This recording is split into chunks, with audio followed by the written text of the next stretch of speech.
말씀을 함께 나누며 우리가 이 땅에서 어떤 모습으로 어떤 사람으로 살아야 할지를 또 다시 한번 생각할 수 있게 해주셔서 감사합니다. 송 목사님을 비롯해서 모든 성도들에게 주님께서 에베소서를 통해서 약속하신 이 축복의 약속을 이 모든 분들에게 허락해 주시옵소서. 성도된 모든 사람들이 내게 주신 하나님의 약속의 말씀을 가감없이 기쁨으로 두려움 없이 받아들이게 주시옵소서. 이 믿음 가지고 우리가 성도의 길을 걸어갈 때 우리가 흔들리지 않고 앞선 신앙의 선배들이 걸어갔던 그런 걸음으로 우리의 길을 걸어갈 수 있을 줄 믿습니다. 주님, 저희들 이 시간 하나님께서 성도들에게 하늘에 속한 모든 신령한 복을 주시겠다고 약속하신 이 말씀을 생각하려고 합니다. 지금은 먼저 성도가 누구인지를 함께 생각하려고 합니다. 또 오후에는 우리가 하나님께서 주신 신령한 이 복이 무엇인지를 그 첫 번째 복을 함께 생각하려고 합니다. 주의 성령께서 이 시간 저희와 함께 해주시고 우리 마음속에 있는 불신앙을 몰아내 주시옵소서. 우리 마음속에 있는 두려움을 떨쳐내게 주시옵소서. 우리 마음속에 있는 인간적인 모든 생각들을 다 물리치게 도와주시옵소서. 오직 주님이 말씀하신 바를 따라서 주님이 약속하신 바를 따라서 우리의 믿음을 새롭게 정리하는 시간이 되게 주시옵소서. 예수님의 이름으로 기도하옵나이다. 아멘. 아멘.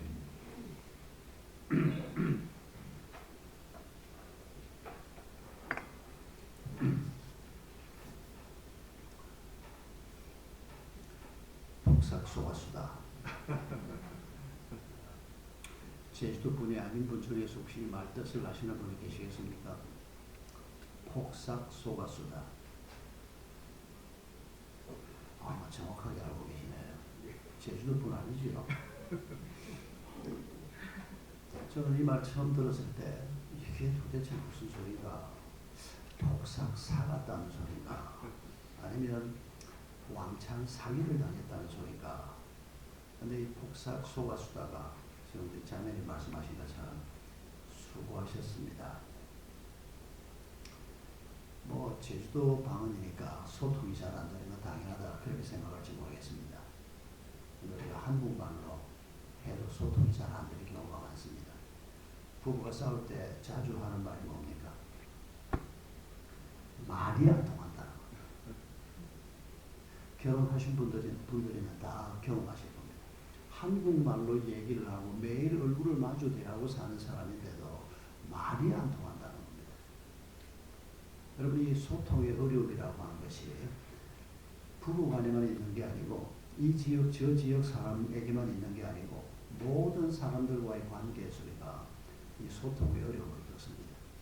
우리가 제대로 소통이 되기만 하면 오해인 것은 서로 고칠 수도 있고 또 진심이 전달되기도 하고 또 진심이 전달되면서 서로 마음이 열리고 친밀해지고 이렇게 해서 관계가 성립되는 겁니다.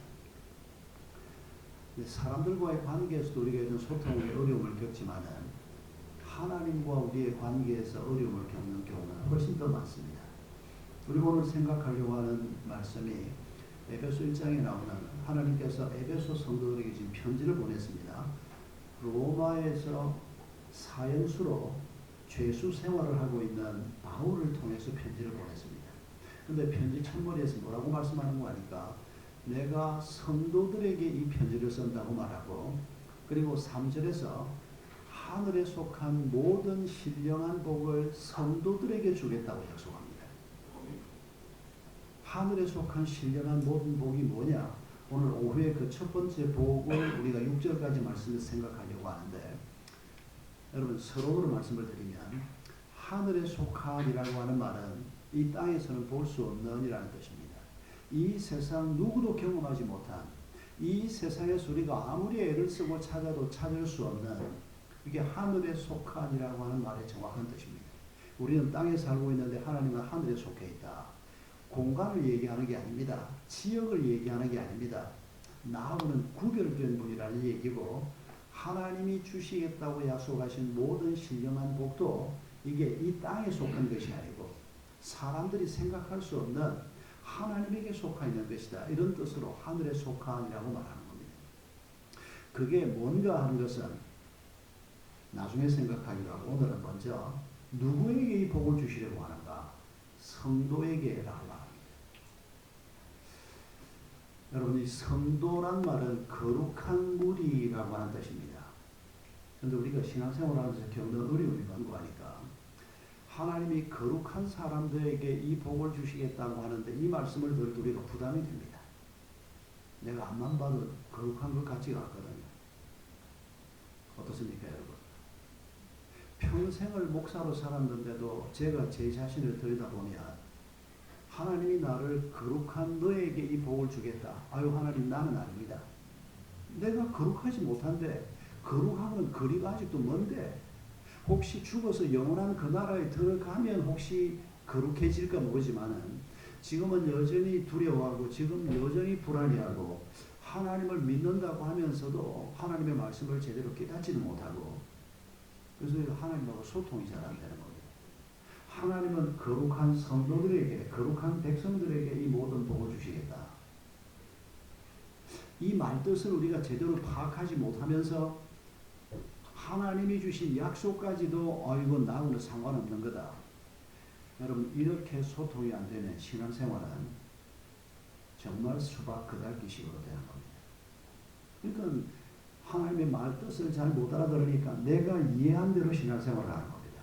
그게 뭔고 하니까 주일이면 내가 교회는 갈게. 내가 돈 생기면 11조도 할게.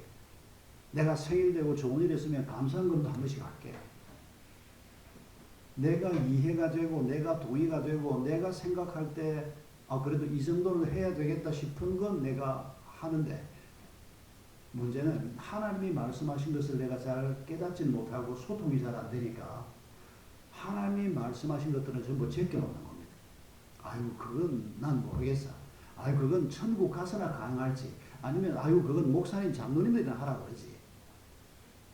그리고 내가 생각한 조그마한 걸 붙들고 그걸 신앙생활이라고 생각하는 이런 오해가 우리에게 처음 신앙생활을 할 때는 물론 깊이 뿌리를 내리고 있고, 이게 수십 년 신앙생활을 해도 이 문제가 해소가 잘 안 되는 경우가 많다는 겁니다. 여러분, 성도에게라고 하는 말뜻을 정확하게 다시 한번 오늘 정리할 수 있기를 바랍니다. 여러분들이 이 말뜻을 잘 모를 거다, 그래서 제가 이 말뜻을 설명하려고 하는 건 아닙니다. 잘 알고 있어도 우리가 놓치는 경우가 너무 많기 때문입니다. 여러분, 거룩한 백성에게라고 하니, 거룩이라는 단어는 하나님이 너희가 지금 보니까 도덕적으로 꽤 수준이 높으니까 너는 이 복을 받을 만하다. 너는 교회를 수십 년 다녀도 아직까지 도덕적인 수준이 너무 낮다. 이런 평가 기준으로 하나님 하시는 말씀이 아닙니다. 이 거룩이라고 하는 것은 구별된다라고 하는 단어에서 가져온 겁니다. 그러니까 거룩한 백성이라고 할 때 사실은 좀 더 그 의미를 따라 번역을 한다면 구별된 백성이라고 번역하는 것이 옳습니다. 구별이라는 게 뭐냐? 우리가 이 세상 속에 살지만 세상과 하나가 되지 않는다는 뜻입니다. 이 세상 속에 살지만 그렇다고 해서 세상과 완전히 분리가 돼서 산다, 그것도 아니라는 겁니다. 세상 속에 살지만은 세상 사람들이 가진 목표를 따라서 사는 게 아니라는 것입니다. 세상 사람들이 가지고 있는 전략을 따라서 사는 것도 아니라는 것입니다. 세상 사람들이 누리는 기쁨을 내가 누리고자 하는 것이 아니라는 것입니다. 우리에게는 하나님이 주신 목표가 있고 하나님이 주신 삶의 방법이 있고, 우리가 세상 사람들과 같이 우리도 사람이니까 함께 누리는 기쁨도 없다는 것은 아닙니다. 그런 것도 있겠지만, 그러나 그리스도인에게만 주신 특별한 약속들이 있다는 겁니다. 그런 의미에서 구별된 사람, 이런 사람을 거룩한 백성이라고 얘기하는 겁니다. 그리고 이런 길을 걸어가다 보면 우리의 도덕적인 수준이 당연히 높아지는 거죠. 그래서 예수님께서 너희가 바리새인의 의보다 낫지 못하면 결단코 천국에 들어갈 수 없다. 그 말은 우리의 의의 수준을 가지고 천국에 들어가고 못 가고를 결정한다는 말이 아닙니다. 우리가 구별된 생각을 가지고 살다 보면 당연히 바리새인의 의보다, 아니 이 세상에 존재하는 어떤 그룹의 사람들보다 뛰어난 존재가 된다. 그게 구약 때부터 하나님이 계속 약속하고 있는 말씀입니다. 그러면 우리가 이 구별된 백성이 된다는 말의 의미가 실제로 우리 삶 속에서 어떻게 문제를 일으키는지를 한번 생각해 보십시오.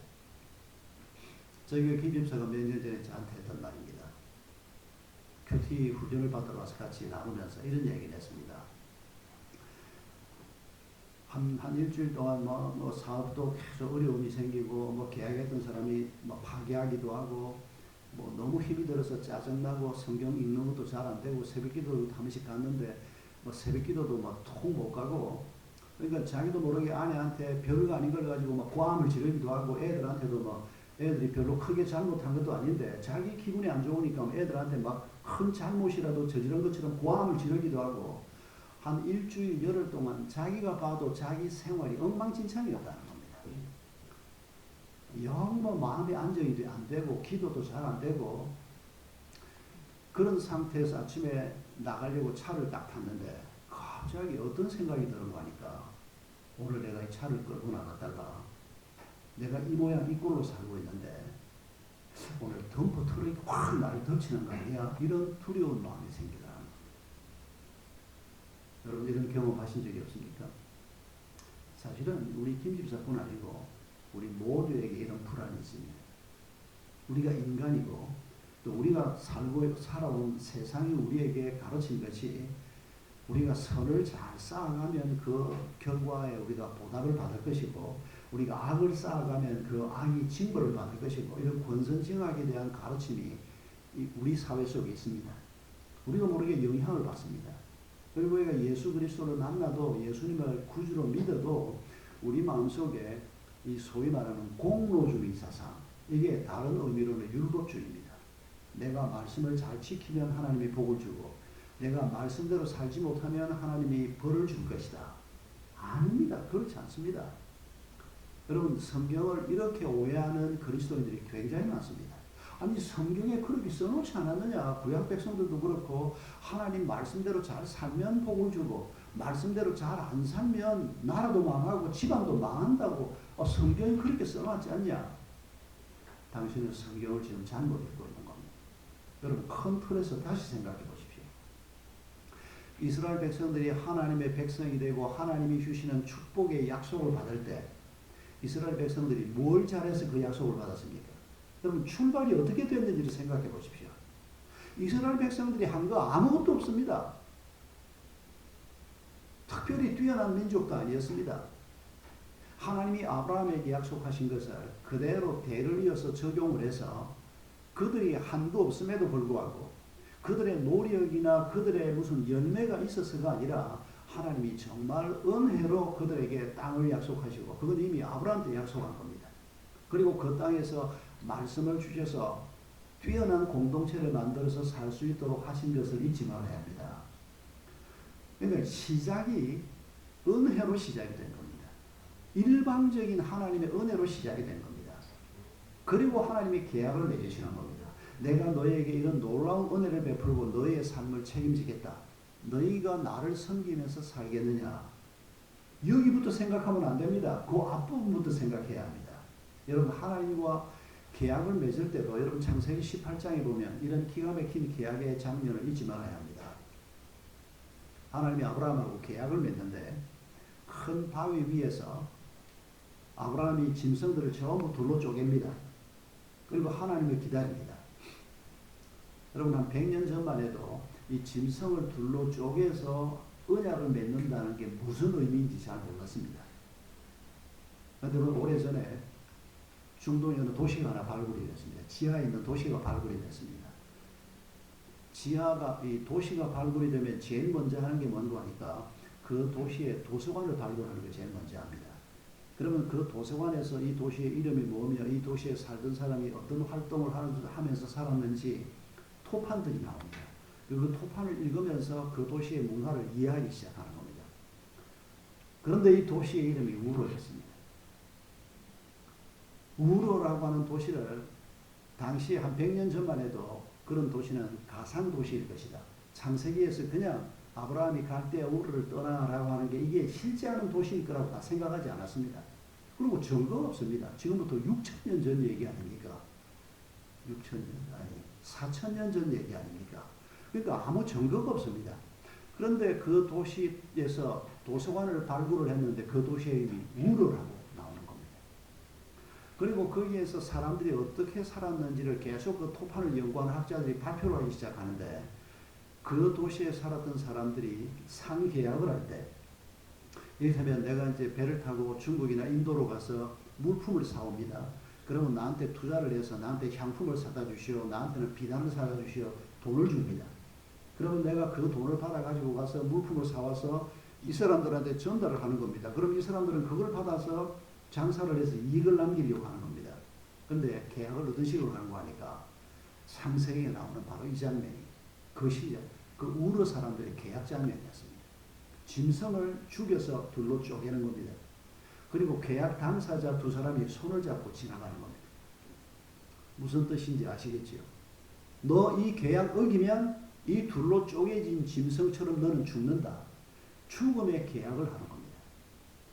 반드시 두 사람이 손을 잡고 양을 쪼개든지 소를 쪼개든지 쪼개놓고 그 두 사람이 그 사이를 지나가는 것이 그 당시 사람들의 계약 방식이었습니다. 그런데 하나님하고 지금 아브라함이 계약을 맺습니다. 그런데 이걸 우리가 처음에는 뭔지 몰랐다가 4,000년 전 그 지역 사람들의 문화를 이해하면서 아 이게 계약의 장면이구나. 그런데 그 계약 장면이 이런 식으로 진행이 됩니다. 전부 둘로 쪼개놓고 하나님이 어떻게 나타납니까? 불꽃으로 나타납니다. 그런데 여러분 그 사이를 아브라함이 지나갑니까? 안 지나갑니까? 안 지나갑니다. 하나님이 혼자 지나갑니다. 불꽃 모습으로 나타나서 하나님만 지나갑니다. 이게 무슨 의미일까요? 사실은 하나님하고 아브라함이 같이 지나가야 되는 겁니다. 내가 너에게 땅을 주고 내가 너의 후손들을 축복을 하고 내가 너를 복의 근원이 되게 하고 너를 이렇게 너의 후손들을 축복하겠다. 그리고 너는 내 백성으로 살겠느냐. 이런 약속을 하는 겁니다. 그런데 하나님은 아브라함이 그 약속을 못 지킬 것을 알고 계셨습니다. 하나님을 섬기고 하나님만 경배하는 사람으로 사는 것을 못할 것을 알고 계셨습니다. 그리고 하나님만 지나간다는 얘기가 무슨 얘기입니까? 하나님 자신이 자신의 목숨을 걸고 내가 너희에게 이런 하나님이 되겠다. 그게 여러분 창세기 18장에 나오는 언약의 장면입니다.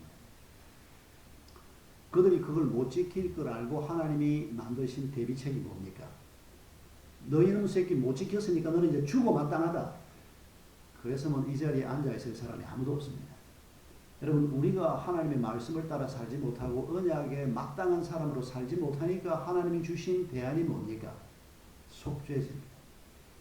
우리의 죄를 주님 앞에 고백하고 내가 죽어야 하는데 나 대신에 양이 피를 흘리면서 죽는 겁니다. 그리고 죽기 전에 하나님이 어떤 의식을 줍니까? 그 양의 머리에 내가 손을 얹고 기도하는 겁니다. 그러면 내 죄가 양에게로 전가된다. 성경이 그렇게 표현합니다. 그러면 내가 죽어야 하는데 나를 대신해서 이 양이 죽는 겁니다. 몸이 찢기고 불에 태워져서 죽는 겁니다. 여러분 그게 구약시대부터 하나님이 자기 백성과 맺은 언약이었습니다. 내가 하나님의 말씀대로 살면 복을 주실 것이다. 아닙니다. 내가 잘 사느냐 못 사느냐에 따라서 복이 결정되는 게 아니고 우리가 예수 그리스도가 날 위해서 죽으신 분이다. 구약시대 백성들이 속죄제를 올렸던 그 속죄제의 완성판이 예수님의 십자가다. 예수님이 십자가에 달린 것은 내 죄값 때문에 내 죄값을 대신 치르기 위해서 죽으신 것이다. 예수님이 다시 살아나신 것은 그 죄를 이기는 예수 그리스도, 죽음을 이기는 예수 그리스도를 보여주시고 그 예수 안에 있는 나도 죄를 이기고 죽음을 이길 수 있는 자가 된다. 이 믿음을 가지고 신앙생활을 시작할 때 우리를 하나님은 거룩한 백성이라고 부르시는 것입니다. 우리가 믿음이 없고 부족해도 우리가 이런 하나님이 주신 새로운 목표를 바라보고 믿음의 길을 시작할 때 하나님은 우리를 자녀라고 불러주시고 거룩한 사람들이라고 불러주시고 예수 안에 있는 사람이라고 표현해 주시고, 또 오늘 본문에 성도 예수 안에 있는 사람 또 하나가 뭡니까? 신실한 자들, 믿는 자들이라고 하는 말입니다. 세 가지 표현이 똑같은 표현들입니다. 여러분, 우리 김 집사님이 내가 막 엉망진창으로 살면 나한테 무슨 벌이 올지 모르겠다. 이게 소위 공로주의. 내 공로를 가지고 이 공로가 별로 없으니까 내가 벌 받을지 모르겠다고 생각하는 것과 꼭 마찬가지로 반대쪽 현상도 드러납니다. 내가 막 열심히 봉사하고, 내가 막 기도도 잘하고, 내가 헌금도 열심히 하고, 이렇게 살면 우리 마음속에 무슨 생각이 들어오는 거니까, 내가 이렇게 열심히 사는데 이번에 우리 아이가 대학에 붙어야 되는 거 아니야? 내가 이렇게 열심히 사는데 하나님이 이번에 좀 대박을 터뜨리게 좀 사업이 잘 되게 해줘야 되는 거 아니야? 여러분, 이게 공로주의의 또 다른 모습입니다. 이런 두 얼굴로 항상 우리에게 나타납니다. 제대로 못 살면 두려움이 오고, 조금 산다 싶으면 교만, 방자함이 생겨나고, 하나님하고 무슨 타협을 하는 것처럼 내가 이만큼 했으니까 하나님 이만큼 나한테 줘야 되는 거 아닙니까? 이런 방식의 잘못된 신앙 태도가, 여러분, 이거 어디에 나옵니까? 마태복음 20장 보면 포도원 품꾼 비유가 나옵니다. 아침 일찍 들어가서 일하는 사람부터 9시, 12시, 3시, 5시쯤 들어가서 일하는 사람도 있습니다. 근데 일과가 끝나고 품삯을 주는데 5시쯤 들어가서 일하는 사람은 한 1시간, 한두 시간도 일 안 했습니다. 이 사람들은 품삯을 받으면 한 데나리온이 그 당시 남자들의 하루 품삯입니다. 5분의 1 데나리온 정도 받아가면 딱 맞습니다. 근데 주인이 어떻게 합니까? 온 품삯을 다 줍니다. 5분의 1 데나리온 정도밖에 안 주면 이 사람 그 돈 가지고는 가족들 한 끼 식사 해결도 어렵습니다. 그러니까 주인이 굉장히 너그러운 사람인 겁니다.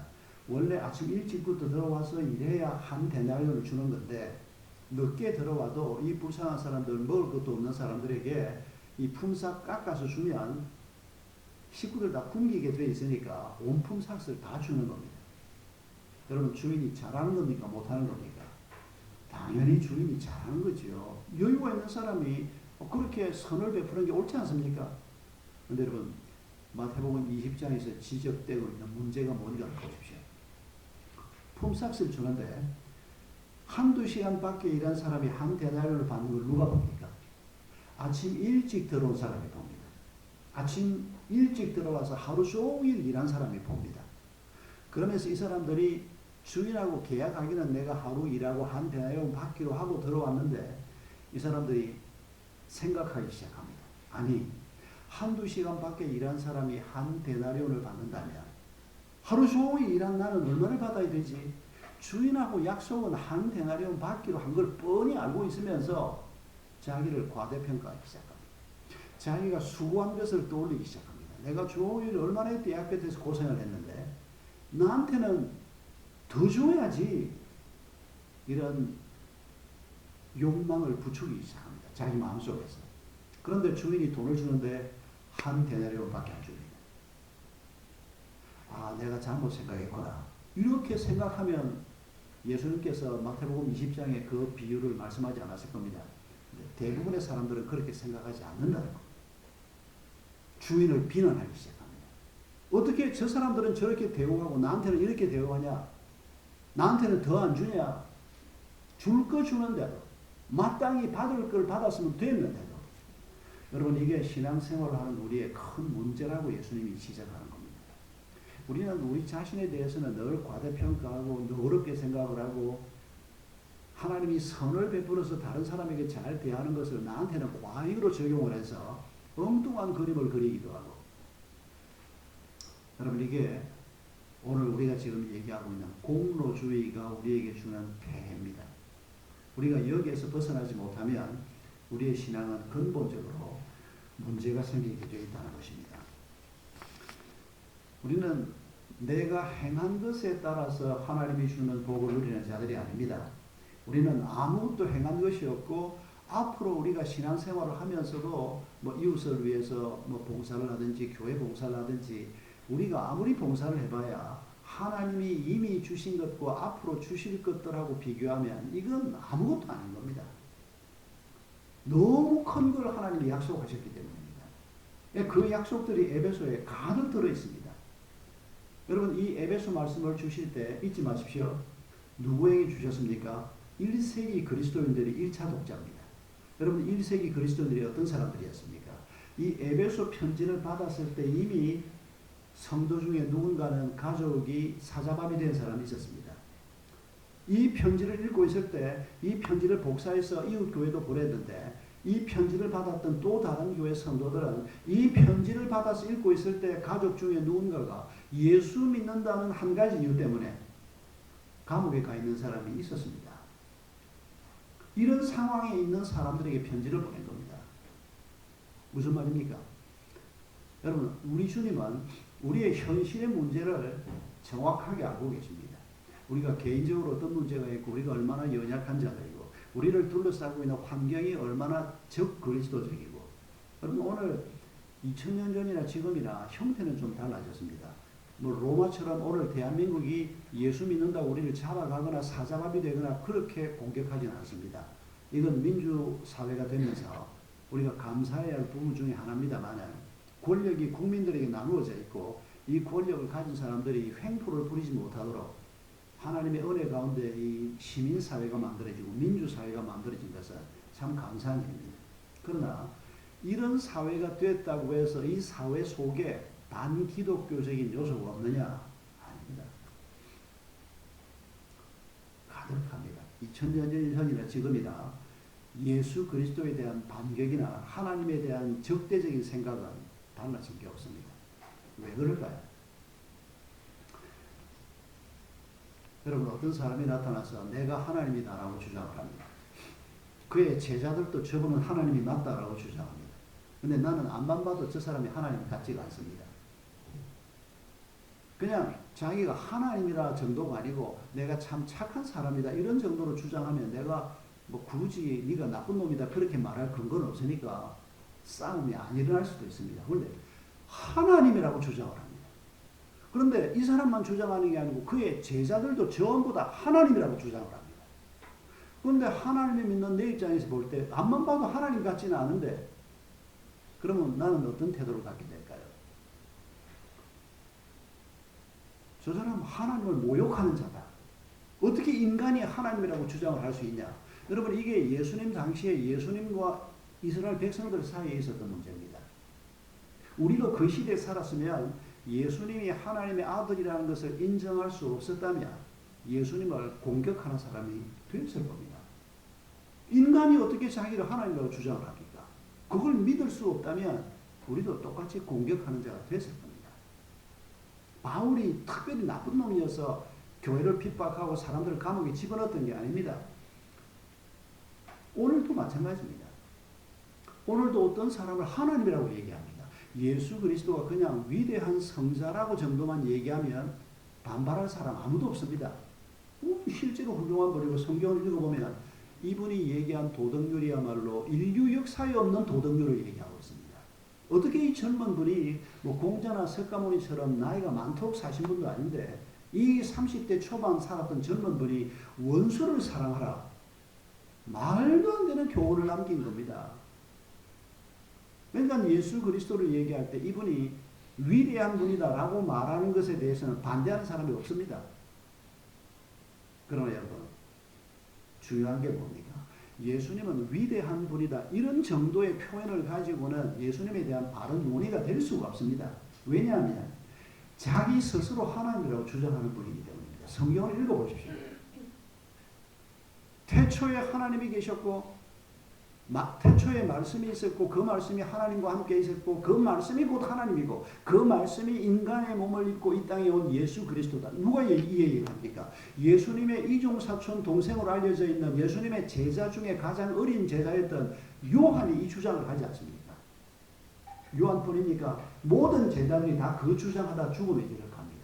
목숨 걸고 예수가 하나님의 아들이라고 주장하고 예수 자신도 내가 유일한 길이다. 내가 아버지 품속에 있다가 온 유일한 존재다. 나 외에는 아버지를 드러내 보일 자가 없고 내가 아버지와 동등하다. 기가 막힌 주장을 하고 있습니다. 그러니까 예수 그리스도가 하나님의 아들이냐 아니냐 이 논의를 우리가 생각하면 위대한 성자다 그럴 가능성은 없습니다.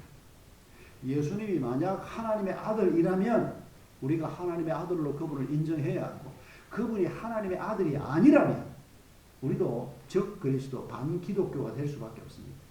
하나님의 아들이 아닌데 신이 아닌데 자기를 신이라고 하니까. 그리고 예수를 놓고도 우리가 예수님이 자기가 하나님의 아들이 아닌 줄 알면서도 자기가 하나님의 아들이라고 주장했으면 사기꾼입니다. 자기도 알면서 그런 주장을 했습니다. 그런데 자기가 하나님의 아들이 아닌 줄 모르고 자기가 그런 주장을 했다면, 그리고 그가 하나님이 아니라면 예수는 정신병자입니다. 다른 가능성이 있을 수가 없습니다. 그런데 사람들의 고민이 뭡니까? 성경을 연구해 보면 이분을 정신병자라거나 사기꾼이라고 얘기할 수가 없습니다. 너무 뛰어난 분이기 때문입니다. 너무 엄청난 가르침을 가르치는 분이기 때문입니다. 그런데 고민이 뭡니까? 그렇다고 해서 이분을 하나님이라고 고백할 거냐? 그렇게는 못하겠다는 겁니다. 어떻게 우리하고 똑같이 생긴 인간을 하나님으로 하느냐? 이게 예수를 연구했던 모든 사람들의 고민이었습니다. 그래서 이분들이 어중간하게 내린 결론이 사기꾼이나 정신병자라고 말하기는 너무 뛰어난 분이고, 그렇다고 하나님이라고 얘기하기는 이건 받아들이기 어렵고, 그래서 그분들이 예수를 성인, 4대 성인 가운데 한 분, 이런 정도로 주장하게 된 겁니다. 이 사람들은 생각하기를 포기한 사람들입니다. 여러분, 예수 그리스도는 성경이 표현하는 대로 하나님의 아들일 뿐만 아니라 죄 없는 분으로서 이 세상에 와서 우리의 죄값을 담당하기 위해서 십자가의 길을 가신 분입니다. 그런 예수 그리스도를 내가 믿음으로 받아들이고 내가 예수 안에 있는 자가 되고 내가 거룩한 성도가 될 때 우리 안에 성령께서 역사하셔서 예수님이 죽음을 이기고 죄를 이기는 것처럼 예수 안에 있는 우리도 죽음을 이기고 죄를 이기는 자가 되게 하신다. 그게 우리가 받은 약속의 말씀입니다. 아직은 우리가 부족합니다. 아직은 우리가 많이 부족합니다. 그러나 이런 약속의 말씀을 받고 예수를 믿고 세상과는 다른 길을 걷는 사람, 그가 바로 성도라는 것입니다. 여러분 자신을 한번 다시 돌아보십시오. 내가 지금 이 길을 가려고 작정한 사람인가 질문해 보십시오. 내가 어제도 뭐 대판으로 싸웠던가, 내가 어제도 이런 부끄러운 일이 있었다, 부끄러운 일이 있었다, 그런 거 생각하지 마시고, 그런 건 하나님 앞에 그런 일이 있을 때마다 회개하시고 우리가 하나님 앞에 그 죄를 다 씻음 받으시고, 내가 주님이 주신 목표를 가지고 살려고 하는가, 내가 주님이 주신 삶의 방법을 따라 살려고, 아직 완전하다는 뜻은 아닙니다. 그러나 그걸 내 길로 마음에 품고 사는 사람인가, 살고자 하는 사람인가, 그러면 우리가 성도라고 불리워도 괜찮다는 겁니다. 그리고 이 성도에게 하나님 이런 엄청난 약속을 주고 계시다는 것을 기억하자는 것입니다. 이런 분들이 계실 수 있습니다. 저는 어릴 때 교회를 다니긴 했지만 안 믿는 가정이었습니다. 저희 친가 외가를 합쳐서 한 사람도 믿는 사람이 없는 가정인데, 제가 초등학교 3학년 때 전도를 받고 교회를 처음 갔습니다. 교회가 뭔지도 모르고 그냥 간 거죠. 초등학교 3, 4, 5, 6 한 4년은 그냥 재미있게 다녔습니다. 주일학교에 가니까 뭐 학용품도 뭐 노래만 한번 불러도 학용품을 주는데 얼마나 좋은 학용품을 주는지, 뭐 선생님들은 얼마나 친절한지 학교 선생님하고 비교가 안 되는 겁니다. 뭐 우리가 어릴 때 학교 다닐 때는 뭐 학교에 학생들은 많지요. 뭐 엉망진창이었지 않습니까? 전쟁 직후니까. 교회는 가면 막 별천지입니다. 선생님들은 막 다들 빵긋빵긋 웃고 뭐 애들한테 막 그렇게 친절할 수가 없고, 와, 세상에 이런 데가 다 있구나. 그런 교회가 우리 집 앞에 하나 있었거든요. 그냥 교회가 재미있어서 좋아서 사탕도 또 잊지 않고 주일마다 또 그 먹기 어려운 사탕을 꼭 하나씩 줬습니다. 근데 중학교 1학년이 돼서 주일 낮예배에 참석을 하는 겁니다. 근데 주일 낮예배에 가서 앉아있는데 맨 앞에 중학교 1학년들 이렇게 앉혀놓았습니다. 근데 그때는 목사님들이 설교를 하면 어쩌면 죄에 대해서 그렇게 매주일 설교를 했는지, 매주일 죄에 대해서 하나님에 대해서 설교를 하는데, 예수가 우리의 죄를 위해서 죽었다고 목사님이 손가락질을 하면 항상 내한테 손가락을 들었어요. 맨 앞자리 내가 또 특별히 맨 왼쪽에 앉아 있었습니다. 너무 그 말이 듣기 싫었습니다. 뭐 중학교 1학년 입학했는데 제가 초등학교 5학년 때 아버지가 파산을 했거든요. 5학년 때까지 우리 집이 우리 동네에서 제일 크고 좋은 집이었는데 5학년 때 그 집에서 쫓겨났습니다. 드라마에서 파산해서 쫓겨나는 장면하고 똑같았습니다. 하루아침에 쫓겨났습니다.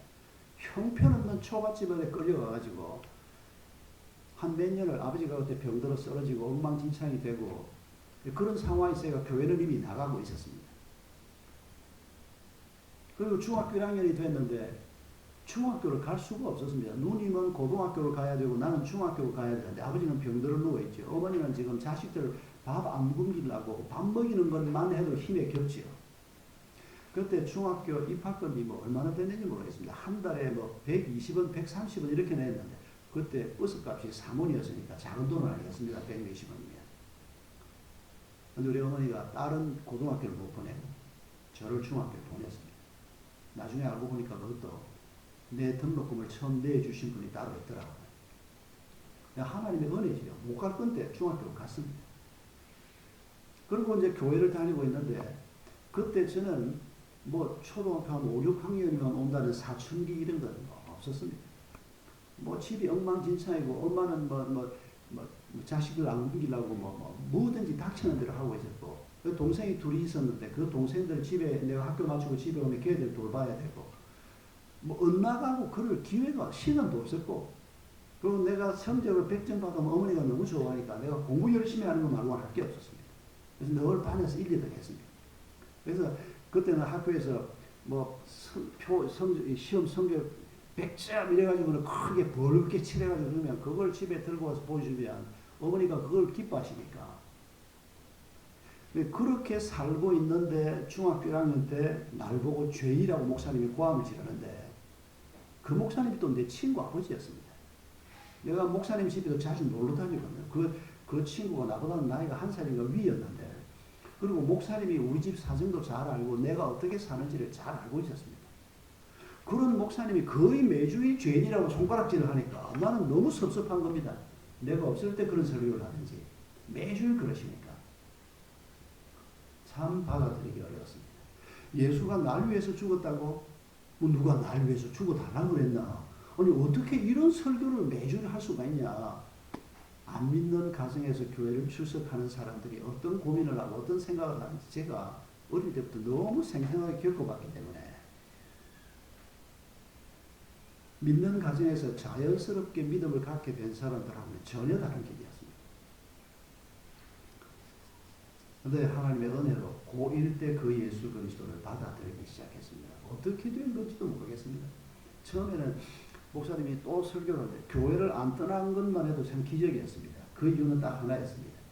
성경도 모르겠고 설교를 들어도 잘 모르겠는데 우리 교회 장로님 집사님들을 보면서 전부 우리 친구 아버지 어머니들이죠. 우리 동네 분들이니까 우리 장로 집사님들을 보면서 하나님이 제 마음에 주신 생각이 나는 이렇게 안 믿기는데 특히 우리 강장로님 내 친구 영복이 아버지입니다. 미제이였습니다.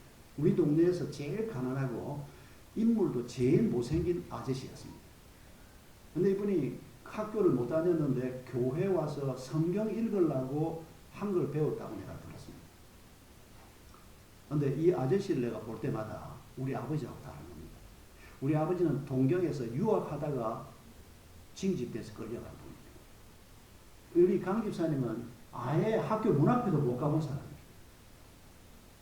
그런데 우리 강 장로님 얼굴에 있는 평안함을 하나님이 보여줬습니다. 아니 우리 저 강씨 아저씨는 공부도 못했고 집도 가난하고 지금도 미쟁이하고 있고 그런데 어떻게 저 아저씨 얼굴이 저렇게 편안할 수가 있나? 그게 보이기 시작합니다. 성경도 안 보이고 하나님도 안 보이는데 지금 생각해도 하나님의 은혜입니다. 우리 아버지 얼굴을 보면 그런 편안이 없는 겁니다. 우리 아버지는 뭐 자기가 잘난 남자고 뭐 유학도 갔다 오고 뭐 사업하다가 뭐 큰 사업을 하다가 망해먹긴 했지만은 온 동네에 소문난 분이었습니다. 우리 아버지가.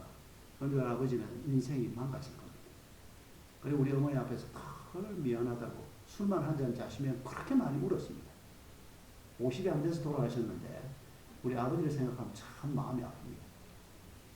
그래도 참 감사하게 우리 아버지가 암 걸려서 병원을 가기 시작했는데 그 주치의가 이장님이 우리 이웃교회 장로님이었습니다. 그런 일도 몰랐지요. 우리가 그냥 병원에 가시는 줄만 알았죠. 나중에 보니까 저를 가르쳤던 이보민 교수님의 아버지였습니다.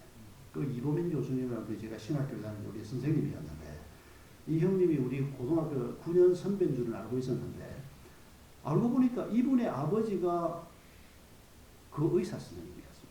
그리고 이분 전도를 받고 우리 아버지가 예수님 믿기로 결심을 하고 우리 집에 제사를 다 오세는 놀라운 사건이 벌어졌습니다. 그리고 석 달 만에 돌아가시긴 했지만 그런 은혜가 우리 집안에 임하면서 우리 집안 전체가 바뀌는 역사가 시작이 됐습니다. 그 전에 저는 이제 교회를 다니면서 고민을 하고 예수를 믿나 마나 그런 과정을 막 넘어서고 제가 재수할 때 아버지가 돌아가셨는데 여러분은 어떻게 예수를 믿게 됐습니까? 또 여러분 중에 저처럼 제 고등학교 시절, 중학교 시절처럼 지금도 이 순간에 지금 정말 이 예수라는 분을 내가 믿어야 되나 말아야 되나 이런 고민이 되시는 분들도 아마 들어 계실 겁니다. 하나님이 여러분의 눈을 열어주시는 축복이 있기를 바랍니다. 사람이 어떻게 할 수 없는 일이라고 저는 생각이 듭니다. 하나님이 하셔야 할 일입니다. 그래서 오늘 이 얘기 하나 드리고 싶습니다. 내가 이해가 잘 되지 않으니까 나는 못 믿겠다. 이 따위 생각을 하지 말라는 겁니다. 우리의 이해력이라고 하는 것이 너무 제한되어 있기 때문입니다. 제가 요즘 제 취미생활 중에 하나가 뭔가 하니까 이 천문학 자료들 모으는 겁니다. 천문학 얘기가 너무 재미있어가지고 요새 유튜브가 잘 되어 있어가지고 유튜브에 들어가면 천문학 자료가 어마어마하게 쏟아져 나옵니다. 참 재미있습니다. 저는 그게 어떤 소설보다 재미있어서 틈만 나면 제가 유튜브에 검색을 합니다. 뭐 우주의 크기에 대해서 검색을 해보기도 하고 뭐 제일 큰 별 검색을 해보기도 하고 뭐 어마어마한 스토리들이 막 쏟아져 나옵니다. 여러분 지구에서 달까지 가는데 얼마나 걸리는지 아시죠? 지금 우리도 지금 우주선 쏘았지 않습니까? 달로 가는 우주선을 한국 기술을 가지고 쏘았는데 빛의 속도로 가면 달에서 지구까지 1초 조금 더 걸립니다. 초속, 광속이 30만 킬로미터 아닙니까? 빛의 속도가. 그런데 지구하고 달 거리가 36만 킬로미터거든요. 그러니까 1초하고 1.2초 정도면 도착합니다. 그러니까 광속으로 달려서 1초면 달에 가고 8분이면 태양까지 갑니다. 그런데 로켓을 타고 가면 얼마나 간다고요? 몇 달을 가야 달까지 갑니다. 그런데 우주가 얼마나 큰가? 지금 천문학자들이 발견해 놓은 겁니다. 처음에는 한 20년 전에는 하늘에 별이 한 3,000개쯤 있는 줄 알았습니다. 눈으로 보니까 대개 한 그쯤 돼 보이거든요. 근데 세월이 조금씩 지나고 천문학이 발달이 되면서 별이 그보다 더 많다는 걸 알게 되고 그 많다 정도가 아니고 태양계 바깥에 어마어마한 은하계라는 게 있다는 것을 이거 안지 100년 정도밖에 안 됐습니다. 근데 또 조금 더 지나니까 이런 은하계가 여러 개가 있다 이랬는데 또 조금 더 지나니까 천문학이 발달이 되니까 이런 은하계가 1억 개가 넘는다. 여러분 은하계가 얼마나 큰지 한번 상상해 보십시오. 그래서 제가 최근에 우주의 크기라고 검색해서 읽었던 자료에 이런 게 나옵니다. 지금 현재 천문학자들이 우주가 어느 정도 규모인가를 현재 발견해 놓은 게 빛의 속도로 몇 년이나 달려야 우주 끝까지 가느냐? 930억 광년입니다. 빛의 속도로 930억 년을 달리면 지구 우주의 끝까지 가는데 근데 그 다음에 뭐라고 써놨는 거 하니까 거기가 끝이 아닐 거라는 겁니다. 그러니까 지금 현재 천문학 지식을 가지고 그 정도까지 우주가 팽창되어 있다는 것은 증명을 할 수 있다는 겁니다. 그런데 거기까지 가면 무슨 일이 벌어지나? 그놈에 또 뭐가 있을 건데 지금은 모른다는 겁니다. 그리고 또 한 가지는 지금도 우주가 팽창을 하는데 빛의 속도보다 더 빠른 속도로 우주가 팽창하고 있다는 겁니다. 이런 말도 안 되는 얘기를 천문학자들이 지금 확실한 가설이라고 얘기하고 있습니다. 그래도 가설일 수밖에 없는 건 아무도 가본 사람이 없기 때문입니다. 그뿐 아닙니다, 여러분. 우리가 지금 지구를 걸터 앉아 있습니다. 여러분, 우리가 지금 지구 위에 올라앉아 있는 거 아시겠죠? 근데 여러분, 이 지구가 자전하면서 태양 주변을 공전하는 거 다 아시죠? 이거 부인하는 사람은 아무도 없습니다. 옛날에는 말도 안 된다 그랬지만 이제 이건 확실한 증거가 있습니다. 그런데 여러분, 지구가 하루에 한 바퀴를 돌 때 이게 어느 정도 속도로 한 바퀴를 도는지는 기억하십니까? 기억 못 하실 겁니다. 들어본 적이 있어서. 제가 조사해서 오늘 말하려고 다 들고 나왔습니다. 지구가 자전하는데 시속 1700km. 어느 정도 빠르긴지 짐작이 되십니까?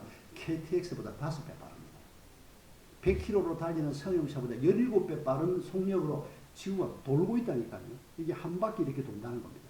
그리고 태양 주변을 공전을 하는데 이게 우주 공간에서 팽 하고 달리는데 이게 어느 정도 속도로 달리는 거 하니까 시속 1만 킬로미터로 달리고 있습니다. 지금. 아무도 부인할 수 없는 사실입니다. 그뿐 아닙니다. 몇십 년 전에 또 발견된 것만 하니까 우리 태양계 전체가 우리 은하계를 공전하고 있습니다. 여러분, 이건 또 어느 정도 속력인 거 하니까 태양계 전체가 은하계를 공전을 하는데 이게 시속 11만 킬로미터로 태양계 전체가 달리고 있습니다. 여러분, 제가 이런 얘기를 하는 이유가 뭔가 하니까 여러분, 우리가 지금 이렇게 지구에 걸터 앉아 있는데 시속 1700km로 자전하는 게 느껴지십니까? 아무것도 안 느껴지지 않습니까? 이 지구가 시속 1만 800km로 태양 주변을 도는 게 조금이라도 느껴지십니까? 아무것도 못 느끼지 않습니까? 우리가 느끼지 못하는 이런 엄청난 일이 날마다 순간마다 지금 우리에게 벌어지고 있다는 것을 우리가 기억하자는 겁니다. 내가 느끼지 못하니까 그런 일은 없다. 말도 안 되는 소리 아닙니까? 내가 잘 이해가 안 되니까 그런 거 못 받아들이겠다. 말도 안 되는 얘기라는 걸 잊지 말자는 겁니다. 우리의 좁은 머리, 우리의 조금밖에 인지하지 못하는 이런 능력을 가지고 어마어마한 하나님, 우주의 크기가 930억 광년이라고 하는데 이걸 지으신 분이 하나님이라고 그러지 않습니까? 이런 하나님이 우리에게 말을 걸어오시고 이런 하나님은 우리에게 내가 너희 아버지고 너희는 내 아들 딸이다. 내가 너희에게 내게 속해 있는 모든 복을 너희에게 주겠다. 여러분, 이건 너무도 엄청난 이런 얘기를 하나님께서 에베소서에 하고 있는 것입니다. 그런데 이걸 누구에게 주겠다고 얘기하냐? 성도들에게. 하나님이 주신 목표를 가지고 하나님이 주신 삶의 전략을 가지고 살고자 하는 구별된 목표, 구별된 삶의 전략을 가진 사람들, 그들에게 내가 이 복을 주겠다. 여러분, 이게 오늘도 하나님께서 우리에게 전하고 싶어하는 말씀입니다. 여러분, 우리가 나를 살펴볼 때 내가 지금 현재 도덕적으로 수준이 어느 정도냐? 이건 사실 중요합니다. 우리가 신앙생활을 하면서 좀 더 참 착한 말도 하고 친절한 사람이 되고 이거 성령의 열매요. 우리에게 꼭 있어야 하는 겁니다. 그러나 그보다 먼저 생각해야 할 것이 내가 주님이 주신 목표를 나의 목표로 마음속에 담고 있는 사람이냐. 세상이 주는 목표를 내가 가지고 살지 않겠다. 하나님이 주신 삶의 방법론을 가지고 살겠다. 우리 마음속에 이 생각이 확고하게 자리를 잡는 축복이 있기를 바랍니다. 그리고 이 목표를 가지고 우리가 성령이 이끌어 주시고 말씀이 이끌어 주시는 길을 걸어갈 때 실제로 하늘에 속한 모든 복이 우리의 복이 될 것입니다. 실제로 이 세상에서 우리가 환경을 이겨내고 우리의 연약함을 이겨내고 가난을 이겨내고 우리 속에 있는 욕망을 이겨내고 모든 것을 이겨내고 하나님이 거룩하니 우리도 거룩해지고 하나님이 완전한 것처럼 우리도 완전해지는 이런 믿음의 축복을 우리가 누리게 될 것입니다. 하나님이 이 땅에 교회를 세우시는 것은 바로 이런 성도를 세우기 위해서입니다. 그래서 성경은 성도가 에클레시아다라고 말합니다. 우리가 에클레시아 교회라고 말합니다. 우리 부부가 만든 가정을 에클레시아 교회라고 말합니다. 이 지역 교회만 교회가 아니고 우리 모두가 에클레시아로 하나님의 구별된 사람으로 세워지고 있는 것을 잊지 마십시오. 말씀을 맺으면서 이 말씀을 하나 드리고 싶습니다. 제가 얼마 전에 책을 읽다가 알렉산더에 대한 글을 하나 읽었습니다. 여러분 예수님 오시기 한 200~300년 전에 살았던 그리스의 알렉산더라고 하는 왕에 대해서 들어보셨을 겁니다. 고대지만은 엄청난 전투력을 가지고 굉장히 넓은 땅을 정복했던, 역사에서는 그를 영웅이라고 얘기하지만 그리스도인으로서 영웅이라고 말하기는 좀 어렵습니다. 그 땅 차지하려고 수많은 사람의 목숨을 뺏는 그런 피해 전쟁을 계속했던 사람이기 때문입니다. 그런데 이 알렉산더 일화 중에 이런 일화가 있습니다. 알렉산더가 사냥을 굉장히 좋아했답니다. 그런데 이 왕이 지금 넓은 땅을 차지하고 굉장한 왕이, 황제와 같은 사람이 되어 있는 이 알렉산더에게 알렉산더가 좋아하는 사냥을 도울 수 있는 사냥개 몇 마리를 선물을 했습니다. 그러면서 이 사람이, 왕이요, 이 사냥개들은 잘 훈련된 개들이니까 앞으로 이 개들을 데리고 사냥을 하면 사냥의 즐거움이 훨씬 클 것입니다 하고 그 개를 주었습니다. 알렉산더가 이 개를 받고 너무 좋았습니다. 개들이 아주 잘생겼고 잘 뛰게 생겼고 잘 훈련된 개라는 게 눈에 딱 띄었기 때문입니다. 알렉산더가 이 개들을 데리고 토끼 사냥을 나갔습니다. 그런데 놀라운 일이 벌어졌습니다. 눈앞에서 토끼들이 막 뛰고 있는데 이 사냥개들이 꿈쩍도 안 하고 앉아 있는 겁니다. 잘 훈련됐다고 하는 사냥개들이 지금 사냥물들이 막 뛰고 있는데도 꿈쩍도 안 하고 앉아 있는 겁니다. 알렉산더가 무슨 이런 놈들이 있냐. 얼마 후에 사슴 사냥을 가면서 또 이 개들을 데리고 나갔습니다. 눈앞에서 수십 마리의 사슴들이 막 뛰어 왔다 갔다 하는데도 이 개들이 역시 꿈쩍도 안 합니다. 알렉산더가 너무 화가 나서 이 사냥개들을 다 죽여버렸습니다. 그리고 그 왕에게 편지를 썼습니다.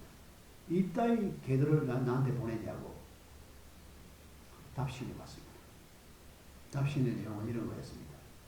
대왕이여, 큰 실수를 하셨습니다. 그 개들은 토끼 사냥이나 사슴 사냥을 위해서 훈련된 개들이 아니고 맹수 사냥을 위해서 훈련된 개들입니다. 제가 이 글을 읽고 난 다음에 계속 마음에 무슨 생각이 드는 거 아닐까?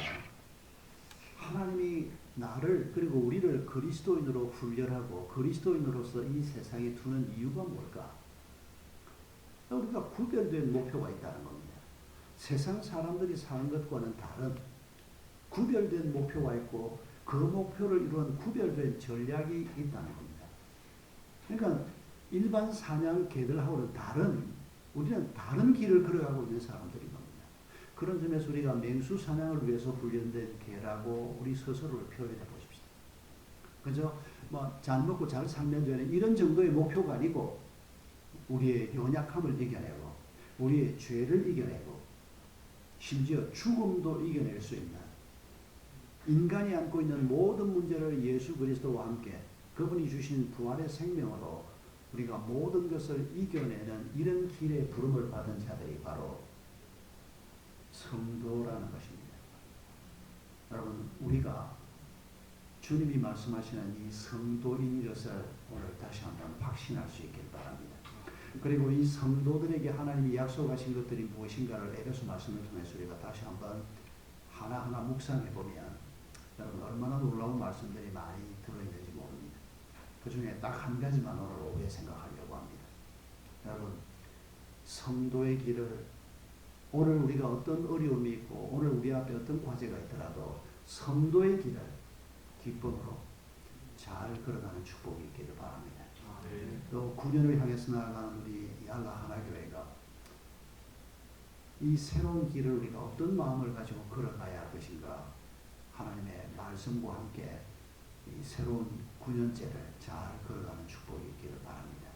우리 함께 기도하십시다.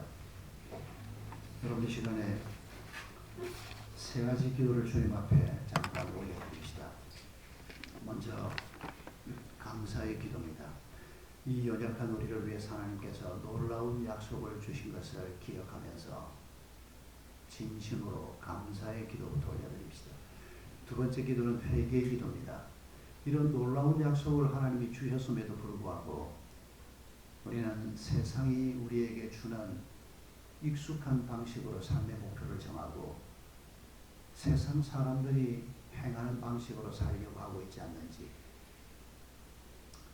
세 번째 기도는 간구의 기도입니다. 하나님, 주의 성령께서 나를 붙들어 주시고 말씀으로 인도해 주셔서 성도가 걸어가야 할 길을 지혜롭게 기쁨으로 잘 걸어가게 하옵소서. 도리안과 하나교회가 8주년을 지나서 또 새로운 해를 향해서 믿음을 가지고 잘 나아가게 하소서. 우리 한 1, 2분만 사회자가 나올 때까지 함께 기도하겠습니다.